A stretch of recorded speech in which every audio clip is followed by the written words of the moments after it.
नमस्कार, मैं अनामिका आप सभी का हार्दिक अभिनंदन और स्वागत करती हूँ। चाणक्य नीति का द्वितीय अध्याय आज मैं आपके सामने प्रस्तुत कर रही हूँ। चाणक्य ने कहा है, झूठ बोलना, कठोरता, छल करना, बेवकूफ़ी करना, लालच, अपवित्रता और निर्दयता ये औरतों के कुछ नैसर्गिक दुर्गुण हैं। भोजन के योग्य पदार्थ और भोजन करने की क्षमता, सुंदर स्त्री और उसे भोगने के लिए काम शक्ति, पर्याप्त धनराशि तथा दान देने की भावना, ऐसे संयोगों का होना सामान्य तप का फल नहीं है। उस व्यक्ति ने धरती पर ही स्वर्ग को पा लिया जिसका पुत्र आज्ञाकारी है, जिसकी पत्नी उसकी इच्छा के अनुरूप व्यवहार करती है, जिसे अपने धन पर संतोष है। चाणक्य आगे कहते हैं, पुत्र वही है जो पिता का कहना मानता हो, पिता वही है जो पुत्रों का पालन पोषण करे, मित्र वही है जिस पर आप विश्वास कर सके और पत्नी वही है जिससे सुख प्राप्त हो। ऐसे लोगों से बचे जो आपके मुंह पर तो मीठी बातें करते हैं लेकिन आपके पीठ पीछे आपको बर्बाद करने की योजना बनाते हैं। ऐसा करने वाले तो उस विष के घड़े के समान है जिसकी ऊपरी सतह दूध से भरी है। एक बुरे मित्र पर तो कभी विश्वास ना करें, एक अच्छे मित्र पर भी विश्वास ना करें, क्योंकि यदि ऐसे लोग आपसे रुष्ट होते हैं तो आपके सभी राज से पर्दा खोल देंगे। मन में सोचे हुए कार्य को किसी के सामने प्रकट न करें, बल्कि मनन पूर्वक उसकी सुरक्षा करते हुए उसे कार्य में परिणत कर दें। मूर्खता दुखदाई है, जवानी भी दुखदाई है, लेकिन इन सबसे कहीं ज़्यादा दुखदाई किसी दूसरे के घर जाकर उसका एहसान लेना है। हर पर्वत पर माणिक्य नहीं होते, पर हाथी के सर पर मणि नहीं होता।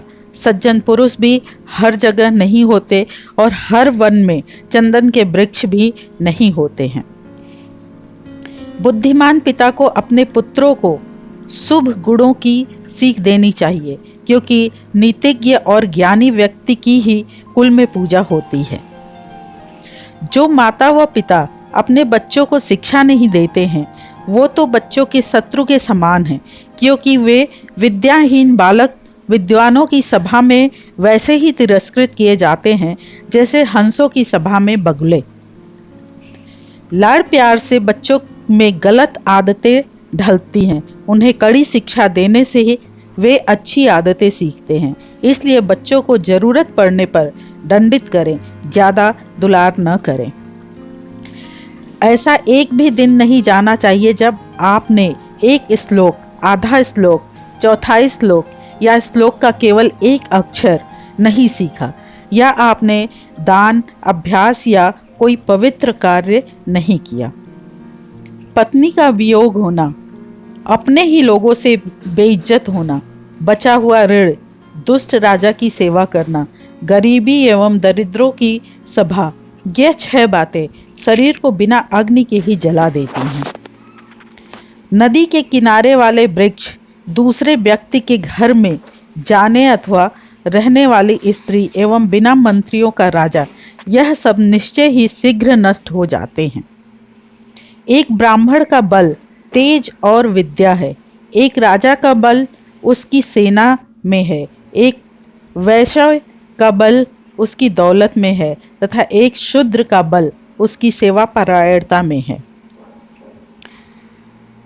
वेश्या को निर्धन व्यक्ति को त्याग देना चाहिए, प्रजा को पराजित राजा को त्याग देना चाहिए, पंछियों को फल रहित वृक्ष त्याग देना चाहिए एवं अतिथियों को भोजन करने के पश्चात मेजबान के घर से निकल लेना चाहिए।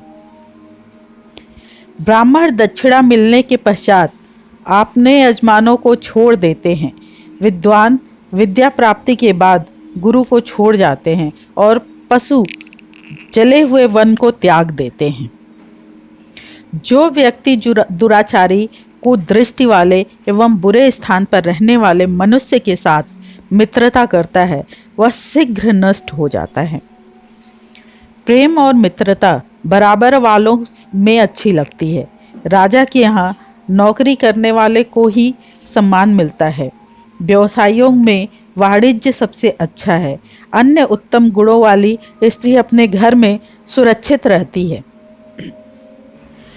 इस प्रकार चाणक्य नीति का द्वितीय अध्याय संपूर्ण हुआ। अगले वीडियो में चाणक्य नीति का तृतीय अध्याय लेकर आपके सामने उपस्थित होंगी। कृपया अपना साथ और सहयोग बनाए रखें। जय सनातन, जय भारत। धर्मो रक्षति रक्षितः।